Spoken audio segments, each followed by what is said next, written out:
అక్రమంగా నీళ్లు తీసుకెళ్తుంటే కేంద్ర మంత్రులు కిషన్ రెడ్డి, బండి సంజయ్కు బాధ్యత లేదంటూ హరీష్ రావు ప్రశ్నించారు. బీజేపీ తెలంగాణకు ద్రోహం చేస్తుందన్నారు. తెలంగాణ ప్రాజెక్టులకు అనుమతులు ఇవ్వరు, కానీ ఏపీ ప్రాజెక్టులకు అనుమతులు లేకున్నా నిధుల వర్షం కురిపిస్తున్నారని హరీష్ రావు విమర్శించారు. కేంద్ర మంత్రి కిషన్ రెడ్డి తెలంగాణకు జరుగుతున్న అన్యాయాన్ని ప్రధాని దృష్టికి తీసుకెళ్లాలన్నారు హరీష్ రావు. ఏపీకి ఒక నీతి, తెలంగాణకు మరో నీతి అన్నట్లు కేంద్రం వ్యవహరిస్తుందని హరీష్ రావు విమర్శించారు. కేంద్ర ప్రభుత్వ ద్వంద్వ నీతిని ఎండగడతామని హెచ్చరించారు హరీష్ రావు. 8 ఎంపీలు కాంగ్రెస్ గెలిచే, 8 ఎంపీలు బీజేపీ గెలిచే.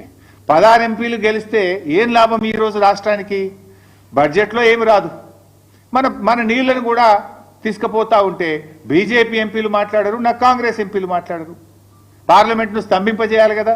ఏం చేస్తున్నట్టు బీజేపీ ఎంపీలు, కాంగ్రెస్ ఎంపీలు? ఎవరికి కూడా బాధ్యత లేదా? ఒకరు రాష్ట్రంలో అధికారంలో ఉన్నారు, ఇంకొకరు కేంద్రంలో అధికారంలో ఉన్నారు. కేంద్రంలో అధికారంలో ఉన్న వాళ్ళు చట్టాన్ని ఉల్లంఘించి పక్క రాష్ట్రం నీళ్లు తీసుకుపోయే ప్రయత్నం చేస్తుంటే కేంద్రంలో ఆ చట్టాన్ని అమలు చేయాల్సినటువంటి వాళ్ళు ఆపే ప్రయత్నం చేయరు.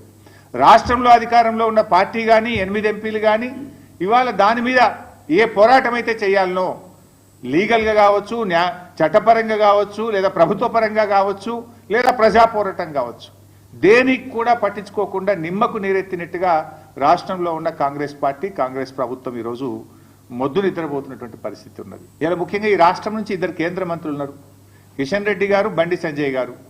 మీకు బాధ్యత లేదా అని అడుగుతా ఉన్నా. మీరు ఈ రాష్ట్రానికి ప్రాతినిధ్యం వహిస్తూ ఈ రాష్ట్రానికి అన్యాయం జరుగుతూ ఉంటే మీరు ఏం చేస్తున్నారో నేను అడుగుతా ఉన్నా. కిషన్ రెడ్డి గారు, మీరు చాలా సీనియర్ నాయకుడు, ఎమ్మెల్యేగా కూడా పనిచేశారు. మరి మీరు సిడబ్ల్యూసికి వెళ్ళి ఏ రకంగా గోదావరి బంకచెర్లకు అనుమతిస్తారో ప్రశ్నించారా? కేబినెట్ మీటింగ్లో ప్రధానమంత్రి గారికి మీరు చెప్పరా? ఇలా ఎంత దుర్మార్గం అంటే, ఏ అనుమతి లేదు దానికి.